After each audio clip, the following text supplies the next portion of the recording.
Hello, friends. This is Chandrakant from Akulmac, and welcome to Legal Matters. And today we want to discuss something which you might have overlooked. This happened last week, and it is related to bringing Mr. Nirav Modi back to India. I'm just saying Mr. Nirav Modi, although he is a fugitive. Um, the whole point is that his bail and his extradition has been now allowed by a UK court. To discuss this matter further, let me invite my friend from Ahmedabad, a very eminent lawyer, Mr. Jeet Bhatt. Thank you, Chandrakant, for inviting me and having me on this show and for discussing on this important topic today. Well, Jeet, I think it's a good news because I think most of the Indians have been waiting for some sort of a closure on this one because this human being has actually fled the country after utilizing the said norms which are misused uh, by Nirav Modi and siphoned a lot of money. In fact, the money is uncountable. It is all related to filling out fake LCs, letter of credits, and taking the money out. And in certain cases, what I've heard, I may not be able to substantiate this, but about what I've heard is that all the material that he has actually purchased against that money was also fake. So you raise fake letter of credits, get real money, and buy fake diamonds out of it. So I think this is very, very important for Indians to bring this person back to India, and justice should prevail in this case. Yes, Chandrakant. In fact, this fraud is an amount for an amount of rupees 6,500 crores, which is a huge amount, and public exchequer money, that is public money, has been siphoned off. And a bank, a nationalized bank like a Punjab National Bank, has been duped of such a huge amount. And the officials of the bank, as well as the conspirators, including Mr. Modi, Nirav Modi, has siphoned off a huge amount by indulging in corrupt practices and also fraudulent practices. And to run away from this country, not to face the trial and hide in another country, and ultimately, if India could not do anything and cannot bring this man who has siphoned off such a huge amount back, it would be really very frustrating for the common people.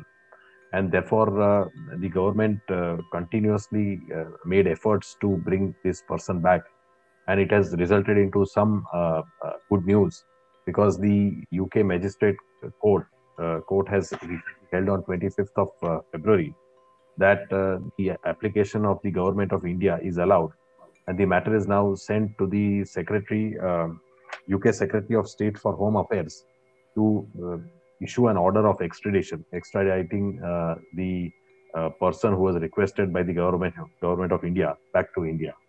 So certainly, it's a good news. It's a welcome step and a great step, and a very good judgment rendered by the Westminster's Magistrate Court in London.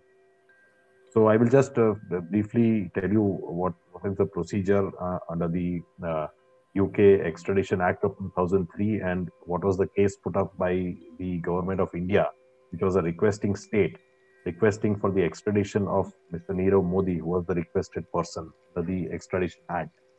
Since India has entered into a extradition treaty with the United Kingdom in the year 1993, the UK Extradition Act applies to India as well. And therefore, the government of India can make an application for an extradition of a person who is residing in the United Kingdoms after having committed a crime in India. So, the conditions which are to be met under this act is that the crime or the offense that has been committed in India should also be an offense in the United Kingdom, and the punishment should be more than 1 year in both the countries. So there has to be orders or warrants issued in the requesting country against the person, and it should be shown that he's a fugitive. He has left country in order to evade the trial. So the government of India, through its secretary, had made an application under the Extradition Act of 2003 for the Secretary of State in the United Kingdom, and that was placed in accordance with the UK Act for the Westminster Magistrates Court, which is the court which decides these applications in the entire United Kingdom. And the court had to examine the entire case. It was the application of the government of India, and has to come to the conclusion, a prima facie conclusion, that there seems to be admissible evidence against the requested person. And in his opinion, it could result into a conviction. So if that prima facie evidence and that conclusion is brought forth, that point is made good by the government of India, then the application can be allowed. So in this case, the facts as alleged by the government of India in its application requesting the person was that there are three cases which are pending. One which is by the CBI relating to the large scale fraud upon the Punjab National Bank. The second was by the Enforcement Directorate relating to the laundering of the proceeds of that fraud. And the third was with respect to the interference in the course of justice by Mr. Nirav Modi and tampering with the witness and also destroying the evidence and also issuing threats to the witnesses, which was also a crime in India and also in the United Kingdom.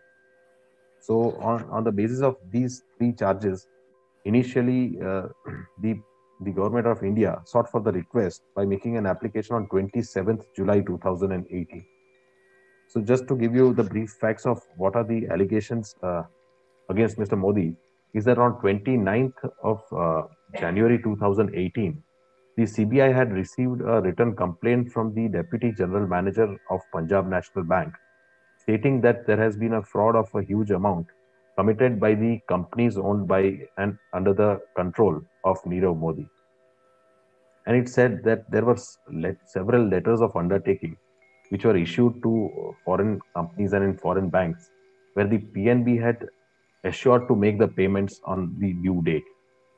And payments were made, and then these LOUs were issued in a fraudulent manner by certain employees of the Punjab National Bank in connivance with the conspirators of the Nirav Modi company and their managers.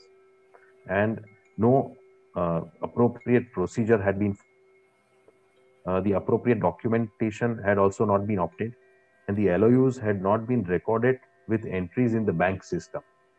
So, without following any procedure, crores of rupees of letters of undertakings were issued by the bank through in with respect to the companies of Nirav Modi, and payments were done.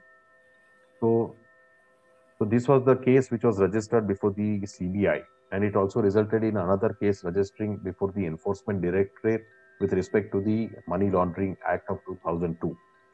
So both these offences are also offences under the UK criminal justice system. And the sections which are applied in India were section 406 criminal breach of trust, 409 criminal breach of trust by banker, merchant, etc., 420 that is cheating, and also 201 that is causing disappearance of evidence of offense, and 120B was criminal conspiracy.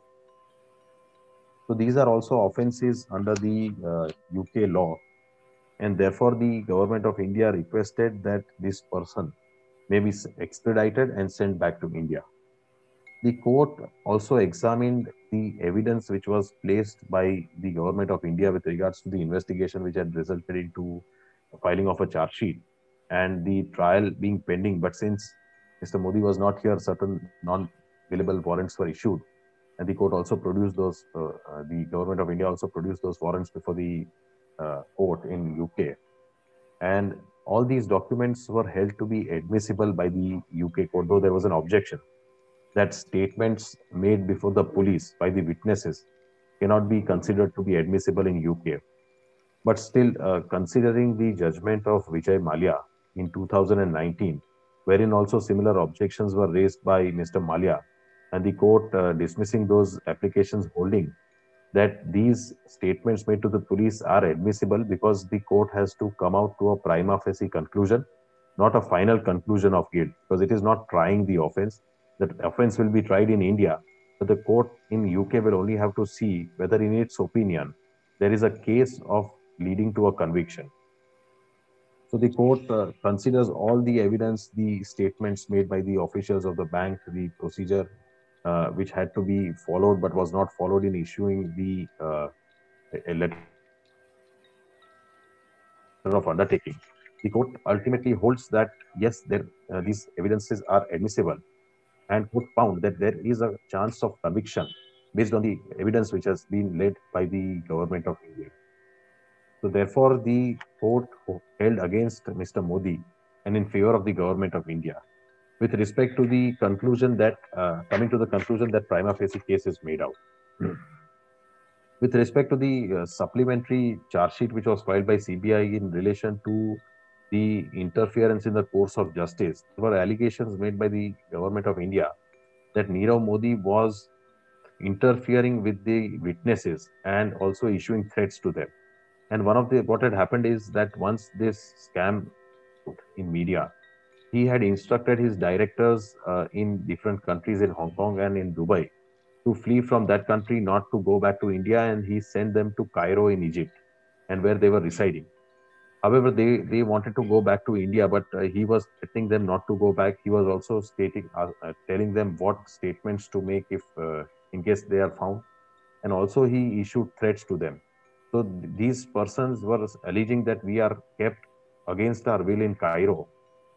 We are being threatened by Mr. Nirav Modi and threats were given to kill these witnesses.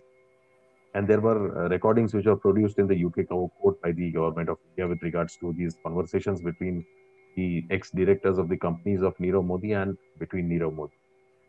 This also the court held that he is interfering in the course of investigation and in the course of justice, and he wants to destroy the evidence because also he had destroyed a lot of evidence that was in Dubai. And also what he had done was that the original documents which were in the custody of Punjab National Bank, he had somehow got hold of those documents and he wanted to destroy the documents, and he had sent those documents to a very big firm in India, a legal firm who he had approached. And from there, the CBI had seized these documents. So everything with respect to these allegations was also held against him. With respect to another contention and objection which was raised by Mr. Modi was that in India, he will not be having a fair trial because apart from holding that the offense and the evidence leads to the conclusion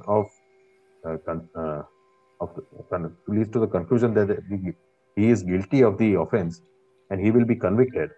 There are also certain inherent parameters which are to be considered by the UK court is that his human rights should not be flouted in the country where he is sent. So the first contention was that he will not be given a fair trial because this has been blown out of proportion in Indian media, and and it has been shown in such a manner that he is already guilty before the trial commences, and the court comes to the conclusion that he has committed the offense. With respect to this contention, he had brought a retired Supreme Court judge as his witness, and Justice Kadju had given in his testimony said that in India it is not possible for him to get a fair trial, and he also made some scathing remarks which the court did not accept, and the court held that it did not consider the evidence given by the judge to be fair and just, and therefore he discarded his testimony. But also another retired High Court, Bombay High Court judge was also brought as a witness, who in its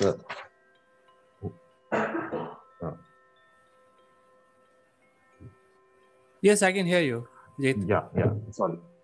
Yeah, I think there's some disturbance. Yes. So, so another retired judge was Mr. Abhay Thipse, who was also brought in as a witness of Mr.